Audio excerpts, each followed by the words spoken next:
We know from a previous movie that we can specify what our columns and margins are here in the new document window as we are creating a new document. But what if you've created a new document and you need to edit the margins or columns for a specific page or a range of pages or maybe even the entire document? If I want to specify or make an edit to the margins and columns for a specific page, then I'll make sure I have that specific page highlighted in my Pages palette.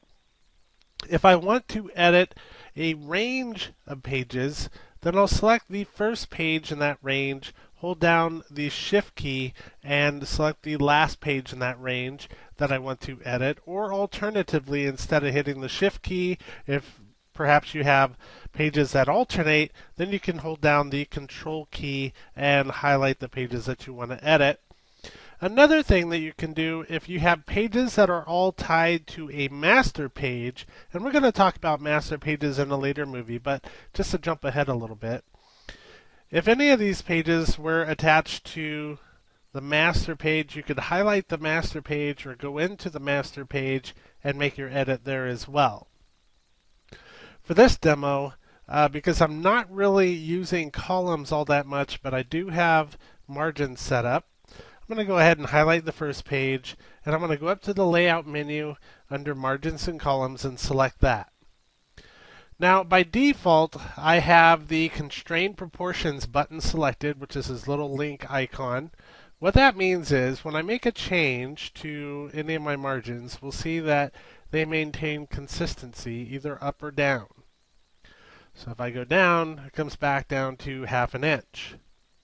I also have my preview button selected. This allows me to see the changes that I make in real time. So if I go up, we'll see that that margin comes in. If I go back out to 1/2 inch, then they'll go out. But if I unselect my Constrain Proportions button, then we'll see if I make changes to the margin from the top that only the top is affected. And then I will go back to 1/2 inch. Then we also have columns, and I don't really have columns here on this page, but I'll go ahead for the sake of a demo and place one in here. And if I select a column, then I can also mess with the gutter, and the gutter is basically going to let me play with that space that's in the center of those columns. Now it's important to note that there are basically two ways of doing this. You can either make changes to your margins and columns, hopefully without affecting any of the text or images that you have in your document, or you can make the changes without affecting those elements.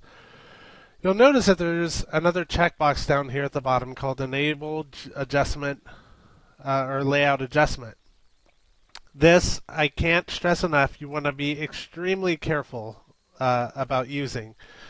Because if you have text or an image, for an example, that lies within this column, and you have this selected and you make adjustments, it is going to have an effect on the text that you have bound to this column or the image. It can really construe your page if you have a lot of text in there. So if you want to see those changes in real time, then you would select Enable Layout Adjustment. But by default, Adobe has this unchecked so that you are basically applying non-destructive editing to your image. So if you want to make changes without affecting it, you'll just keep that unchecked. And for now, I'm going to click Cancel Out. And that is how we can edit margins and columns after our document has been created.